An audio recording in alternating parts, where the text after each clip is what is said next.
Bonjour. Les propriétés du module et de l'argument de l'écriture trigonométrique se comprennent très facilement avec une troisième écriture des nombres complexes, l'écriture exponentielle, qui de plus simplifie multiplication, division et puissance. Que se passe-t-il si on multiplie deux complexes en écriture algébrique? On va commencer par multiplier les deux modules. Ensuite, pour la multiplication des parenthèses, on va travailler comme d'habitude, partie réelle d'abord, puis partie imaginaire. On va trouver pour la partie réelle ce résultat, pour la partie imaginaire ceci. Vous prenez le temps qu'il faut si vous voulez le retrouver. Ensuite, pour la partie réelle, il faut reconnaître la formule d'addition des cosinus. Et pour la partie imaginaire, la formule d'addition des sinus. Ce qu'il faut remarquer maintenant, c'est que pour obtenir le produit de ces deux complexes, on a multiplié les deux modules et ajouté les deux arguments. Ce qui est très simple sur des exemples. Si on fait Z1 fois Z2, on va multiplier les deux modules et pour les arguments, il va suffire de les ajouter. Ce qui se résume de cette façon. Le module d'un produit, c'est le produit des modules, et l'argument d'un produit, c'est la somme des arguments. On a vu sur l'exemple ici que les propriétés sont très simples, alors que ce calcul avec l'écriture trigonométrique est très très lourd.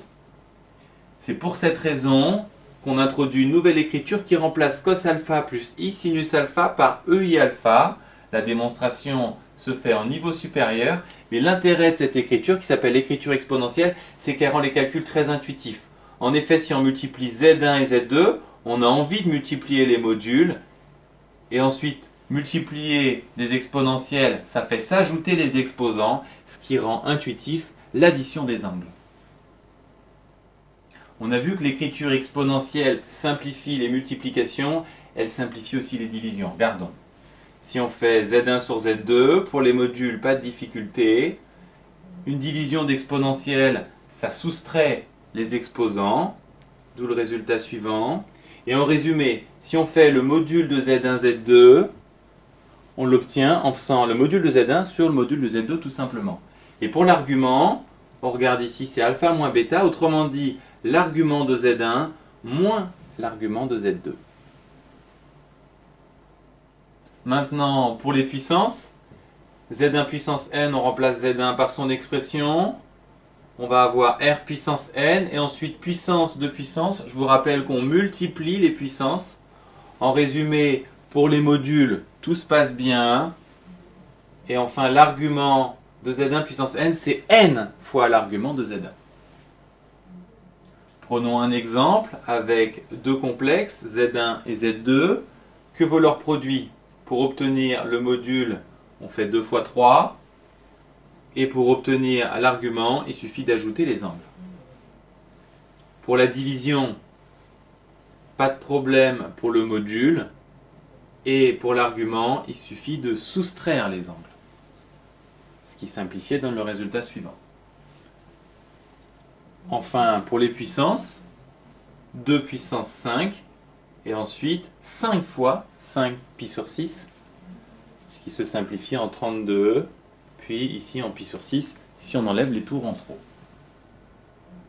Vous aurez compris, l'écriture exponentielle simplifie les multiplications, les divisions et les puissances, et elle rend intuitive les propriétés du module et de l'argument qu'elle permet facilement de retrouver. D'autres propriétés du module et de l'argument se retrouvent graphiquement. Par exemple, si on trace z bar, il est clair que z et z bar ont le même module et que l'argument de z bar est opposé à l'argument de z. Pour moins z, maintenant, le module est lui aussi le même. Quant à l'angle, il est un peu plus compliqué. Il s'obtient en rajoutant pi. Que retenir? Les passages entre les différentes écritures se retrouvent en sachant lire cette figure avec ce triangle. L'écriture exponentielle simplifie les multiplications, les divisions et les puissances. Elle permet aussi de retrouver facilement les propriétés du module et de l'argument. Les dernières propriétés du module et de l'argument se retrouvent facilement avec un graphique.